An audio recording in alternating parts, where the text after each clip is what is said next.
What's up guys, it's Christine with Irene Fitness, and today I'm going to show you how to cook rosemary pork chops with an herbed white bean mash.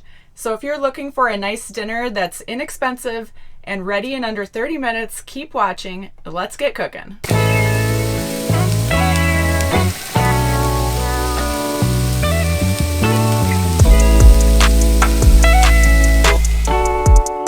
If you're new here, my name's Christine and I'm a certified personal trainer. I offer online coaching for fitness programs and nutrition coaching. And I love to show recipes to show how easy it is to cook your own meals and how much healthier it is. And I really prefer to focus on protein-based meals and menu planning so that you can plan your meals around a healthy protein source. So today we're doing these pork chops. It's really inexpensive. And we're going to incorporate some fresh herbs and also some beans, which are also inexpensive. I love cooking with beans because they offer a healthy carbohydrate. They're often overlooked as a healthy starch, and I just love to put them on my plate as my starch. So we're going to do that. Also, pick a vegetable that you want for this. I'm going to use green beans, so you don't have to use green beans. Do whatever non-starchy, high fiber vegetable. So green beans, pea pods, broccoli, spinach, asparagus, you get the idea. I'm using the boneless center cut pork chops.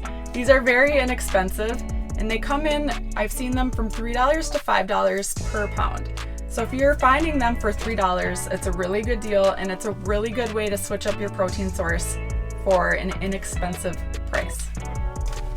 Next, we're gonna use rosemary and thyme. I'm using fresh rosemary and fresh thyme. I'm using the rosemary on the pork chops. I'm going to do a fine chop for the pork chops, and I'm going to do a coarser chop for the white bean mash. And same with the thyme, we're gonna do a coarser chop to use in the white bean mash. We won't be putting the thyme on the pork chops, only in the beans. Garlic, we're going to use a couple cloves of garlic for the bean mash as well. We will be chopping these into a rough chop. We have smoked paprika. This will go onto the pork chops. Salt and pepper, I usually always use fresh cracked salt and fresh cracked pepper. We're going to use that throughout the entire meal. We have some northern beans, white beans, also known as cannellini beans. I would definitely stick with a white bean for this dish. What we're going to do with these is heat them up, and we're going to process them using my immersion blender, which it makes them become like a mashed potato consistency, but I think that it's more filling and more satisfying than a plain mashed potatoes. Nothing against mashed potatoes, but I just really like the bean version. I like making my own refried beans at home as well with any type of whole bean and then just mashing it. So like black beans, pinto beans, kidney beans. And when you mix it with a touch of oil and just a touch of vinegar, it really takes them to a different dimension from what's inside the can. Next, apple cider vinegar. As I mentioned, we're gonna put a splash of this into the beans. It gives it a nice little pop. And if you don't have the apple cider vinegar, you could use red wine vinegar, white wine vinegar, even just lemon juice if you are really stuck with nothing. So that's it. We're gonna start chopping. I'm also going to get my green beans ready to the side as well, just to have everything ready to go. So once I flip up my oven top, I can get all of this out of the way and I can just focus on my stovetop. We got all the herbs ready and the beans ready. Now we're going to get the pork chops ready, and all we need to do for that is take them out of the packages and remove the visible fat. I always prefer to remove the visible fat when I'm cooking everyday cooking for myself. And just trim it off like so. And then we will be applying the spice mix that we just mixed together with the rosemary and the paprika and the salt and the pepper. We'll put that on both sides of the pork and we'll let this hang out until we're ready to actually cook it in the pan.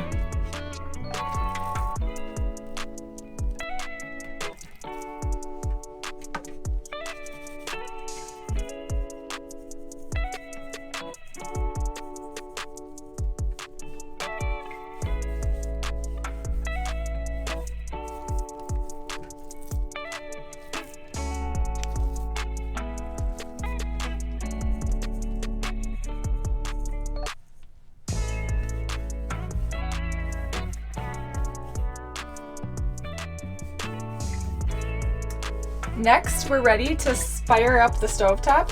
I'm gonna use my little quart stock pan. This mini guy I love because I can use it at the same time as my 10-inch skillet and there's no overcrowding on here. So we're gonna fire this up. We're gonna put it on medium-high heat. It's going to heat up pretty quick. And we're going to add in olive oil. This is for the beans. The first step of the beans is getting the olive oil in, which I always measure out my oil, because if you just hand pour it and guesstimate, you're gonna likely go way over. And we don't need that. So we get the oil in, and then next, once it's hot, I'm gonna give it another minute here. Once it's hot, we're gonna put in the garlic and the herbs. And we're gonna fry these up in the oil.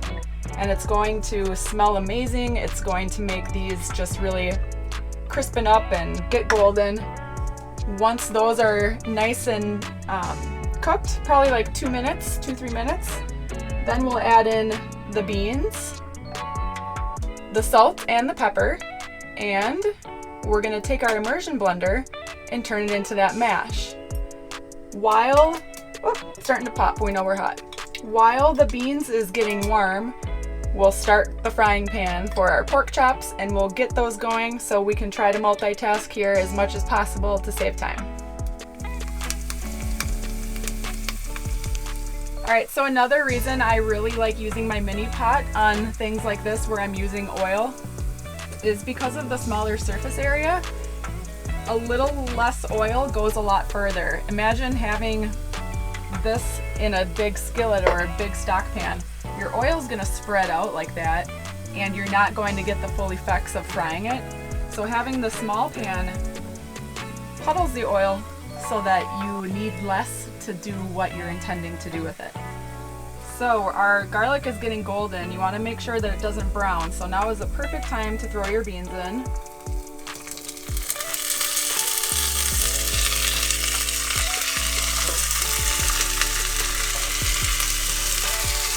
Mix it up.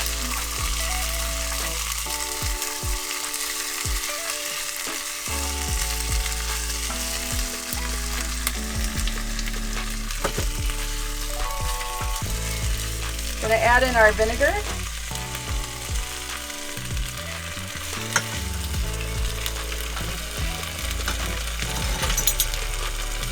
And do some salt.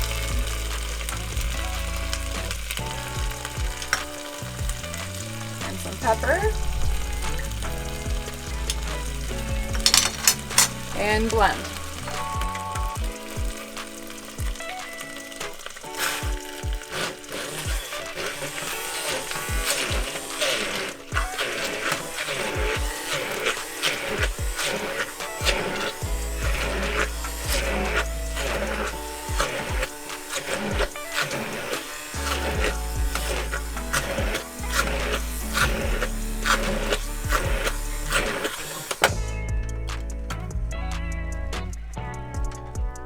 Alright, so this is done. You don't want to over mix it. It'll get a little gummy on you. And to me, this really reminds me of a blend of mashed potatoes mixed with hummus. And it's really fast and easy. The only thing I don't like about it is that I'm dirtying up this piece of equipment. I try to use as minimal pieces of equipment as possible, but sometimes you just have to do what it takes, and this smells good. When it's served alongside those pork chops, it's gonna be so good.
I just plated it up, and I'm also going to use a little bit of red pepper flakes as a garnish on the mash and the beans. Not only does it bring another color into the dish, but I do like spice mostly on everything. And here you have it. It's the rosemary pork chop with the herbed bean mash, and I added some green beans onto mine for serving. So I hope you enjoy, and check us out every Wednesday for fitness and healthy recipes, and Sundays for travel and RV lifestyle. Check out my blog for the full printable recipe, and hit that subscribe and that thumbs up if you like the videos and want to see more. Thanks for joining. See you next time.